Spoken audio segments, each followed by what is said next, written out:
Muito bem, vamos caminhar para a aula número 8 agora, mais uma vez sobre o tema de homilética, né? A gente falou um pouquinho da retórica e vamos continuar então aqui o nosso curso para não perder tempo. Vamos lá direto à aula número 8. Espero que tenha feito uma boa prova e você sabe, terminando a prova, manda o gabarito para a secretaria. Agora vamos estudar um pouco de oratória. Nós já falamos da retórica, que é um conjunto de ferramentas para você falar bem, com elegância, persuasão, convincente. Agora vamos falar um pouquinho da oratória, a oratória aplicada. A oratória também é uma ferramenta da homilética. A oratória é uma sub-retórica. Cabe a ela a parte de falar bem em público.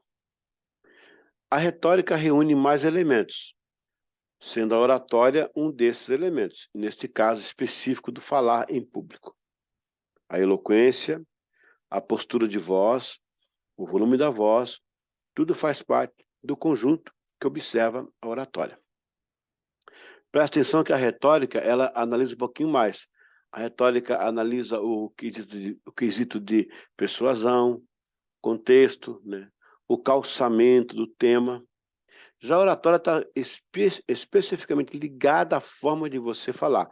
A pronúncia correta das palavras, a construção gramatical, o tom de voz, né? A forma como você fala, tudo isso faz parte. Já como gesticula, já é uma questão, e como se veste, é uma homilética mais ampla, não é? A eloquência, a postura de voz, volume de voz, tudo faz parte do conjunto que observa a oratória. Oratória não é sinônimo de grito, e sim uma voz firme, forte, transmitindo convicção no discurso com equilíbrio significativo, a fim de ser bem recebida pelo público, mesmo sendo um volume mais expressivo que as outras vozes.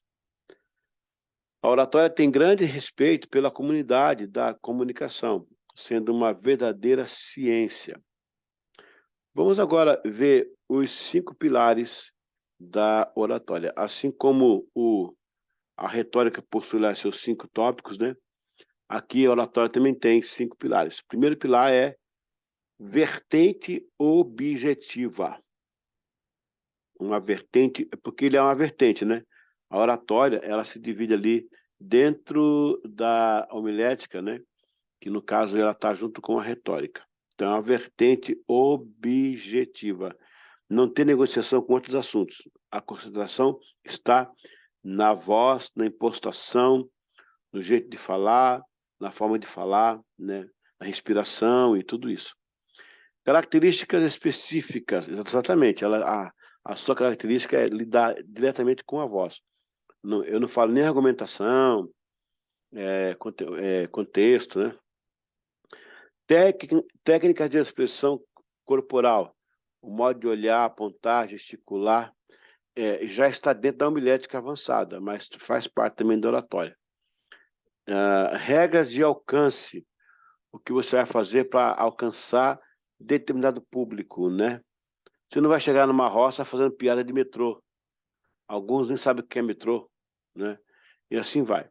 Regras de personalidade implícita, o carisma, a veemência, a forma de se expressar, a sua personalidade, ela já incorpora um sistema de oratória, né? Mas também a oratória possui 4 tarefas. 4. De acordo com o educador e filósofo escocês George Campbell, a oratória, incluindo a retórica, realiza 4 tarefas principais. Quais são as tarefas, né? Despertar a imaginação, promover compreensão, causar paixão, gerar determinação. Então, despertar a imaginação. Você está falando do céu, das ruas de ouro, as pessoas estão pensando, caminhando naquelas ruas de ouro. Isso é oratória. Promover a compreensão. Algum assunto que o público esteja dividido, então a oratória faz com que as pessoas começam a ver a mesma página e entender com as vantagens e desvantagens, mas entender o que está acontecendo, né? Causar paixão. Ela precisa içar a isca, trazer o peixe com paixão. As pessoas têm que ouvir dizer assim, olha, que bênção, que eu não quero perder, porque é uma compaixão, entendeu? Uma comoção, um despertamento. E, por último, gerar determinação. Uma palavra que você dá pode arrancar alguém da cadeira, do leito de dor, do comodismo, né? Do sedentarismo. Uma palavra que você der acertada. Vamos agora entender a questão da técnica da oratória.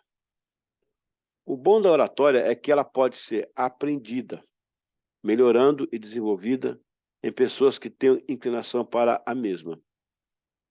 Tem uma história de um rei que era gago, né? E ele prestou um trabalho durante a vida inteira para poder falar. E ele conseguiu dar um discurso que comoveu a nação. Fantástico. O curso de oratória é tão importante que é procurado com muita frequência por pessoas que possuem problemas na fala. Os que são tímidos e para falar em público. Os que desejam melhorar uma comunicação. Assim, adquirir uma capacidade de persuasão ou simplesmente melhorar o âmbito profissional. Historicamente, falando na literatura, por exemplo, foi Homero quem surgiu com as primeiras técnicas de oratória, porque enfatizou a eloquência. Todavia, coube a Péricles, que no século IV a.C., surgisse com um discurso inspirador, vibrante e catalisador. A oratória foi uma grande aliada aos pregadores wesleyanos, em sua influência sobre os demais pregadores na sequência. Por incrível que possa parecer, mas não foi John Wesley o maior orador wesleyano, e sim George Whitefield. Suas técnicas eram fantásticas, o tipo de discurso, de interpretação eram sui generis. Wesley foi exímio no desenvolvimento da teologia, da escrita, né? E era uma base fundamental para o movimento. Haja visto que hoje as denominações, em sua maioria, utilizam a teologia wesleyana. Contudo, Whitefield foi o príncipe dos pregadores de rua, pela sua famosa e reconhecida oratória. A diferença básica entre retórica e oratória é que a retórica é mais abrangente e é independente da existência de uma plateia, tendo claro o objetivo de persuadir o público. Uma pessoa com boa retórica pode se manifestar apenas na comunicação escrita, não estando necessariamente perante o público. Já a oratória é essencial no âmbito da religião, quando líderes religiosos pretendem aplicar algum tipo de ensinamento. Você percebeu? A retórica se ocupa um pouco mais abrangente com relação a outras coisas do sermão, né? A expressão, a persuasão, a palavra convincente. Mas a oratória não. A oratória ela se ocupa mais com a forma de você falar. Ela não corrige português, nem inglês, não corrige nenhuma gramática, mas a forma que você se expressa. Como você chega naquele público, como você vai externar o que está dentro de você. Somente a oratória pode fazer isso. Então, você precisa, em homilética, treinar essas duas coisas, não é? A questão em si da retórica, que você vai reunir elementos básicos para fortalecer a sua fala, e a oratória, que vai se concentrar numa fala que realmente possa convencer as pessoas e possa transformar pessoas. Duas ferramentas interessantes aí, retórica e oratória. Lembrando ainda, né, os 5 pilares da oratória, que é a vertente objetiva, características específicas, técnica de expressão corporal, regras de alcance, personalidade implícita, carisma, veemência. Eu vou dar aqui um exemplo, gente. Até a Segunda Guerra Mundial, os czares, os imperadores, os reis da época e estadistas, eles faziam cumprimentação com a mão, né? Podia ser assim, mão levantada, né? Ou então, no caso daquele negócio do movimento nazista lá, o Heil Hitler, eram as expressões que eles faziam. Você pode ver que nos filmes antigos eles estão assim, ó, assinando para o povo. A partir do ano 70, 60, 70, a América do Norte, no caso, os americanos, eles impuseram uma nova forma de cumprimentar as pessoas. Ele chega em público, ele aponta para a pessoa assim, não sei o quê, dá um recadinho. Ele se torna mais informal da multidão. Tá pegando aí, pessoal? O que fazia assim, ó, ei, ele é geral, né? Ah, pessoal, valeu. O que aponta você, né? Ó, depois você passa lá, vamos conversar depois, tal. Esse apontar, pode ver que eles chegam nos locais apontando. O pessoal aplaudindo e apontando. É uma forma de quebrar essa questão da pompa, né? E tornar ele mais pessoal, mais perto daquele povo. Tem gente que ele nunca viu, mas ele aponta, porque faz parte, é uma coisa psicológica. E, finalmente, a gente trabalhou também a questão das tarefas, né, que são 4. Despertar a imaginação no povo, promover a compreensão do povo, causar paixão no povo e gerar determinação no meio do povo, ok?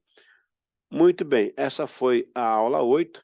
Espero que você faça a sua prova, preencha o gabarito e envie para a secretaria para a gente fazer a sua nota.